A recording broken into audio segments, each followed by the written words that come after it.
ত্রিপুরার ফরেস্টের গার্ডের জন্য সম্ভাবনামূলক কিছু প্রশ্নোত্তর আমি তৈরি করেছি। তো সেই রিলেটেডই এই ভিডিওটা। তো পুরো ভিডিও দেখো। এখানে 20 কোয়েশ্চেন আমি তৈরি করেছি। প্রথম কোয়েশ্চেনটা হলো, বন মহোৎসব কে প্রথম শুরু করেছিল? কে এম মুন্সি 1950 খ্রিস্টাব্দে বন মহোৎসব শুরু করেছিল। চিপকো আন্দোলন কোথা থেকে শুরু হয়েছিল?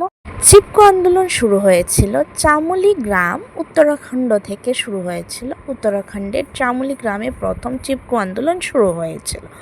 ত্রিপুরার রাজ্য গাছ কোনটি?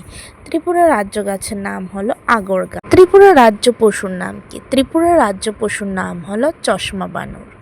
ত্রিপুরায় কয়টি অভয়ারণ্য রয়েছে? ত্রিপুরায় মোট 4টি অভয়ারণ্য রয়েছে।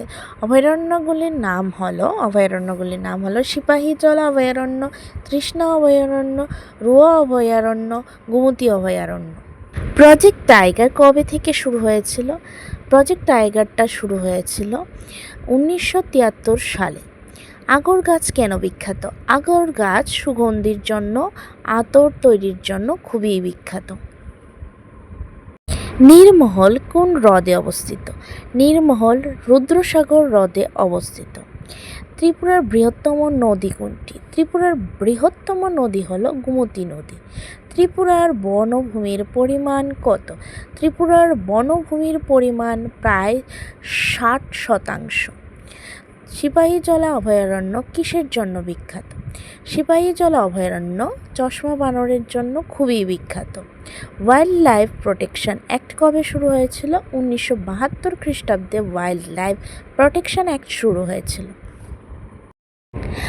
ফরেস্ট কনজারভেশন অ্যাক্ট কবে শুরু হয়েছিল? ফরেস্ট কনজারভেশন অ্যাক্ট শুরু হয়েছিল 1980 খ্রিস্টাব্দে।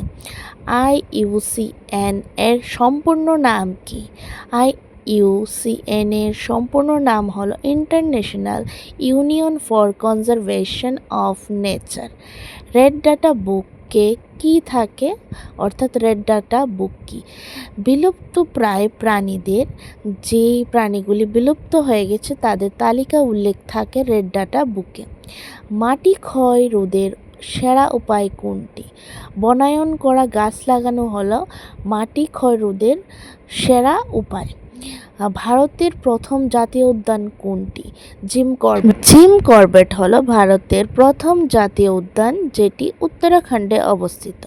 ওজোন স্তর কোন গ্যাস নষ্ট করে? ওজোন স্তর CFC গ্যাসটি নষ্ট করে দেয়।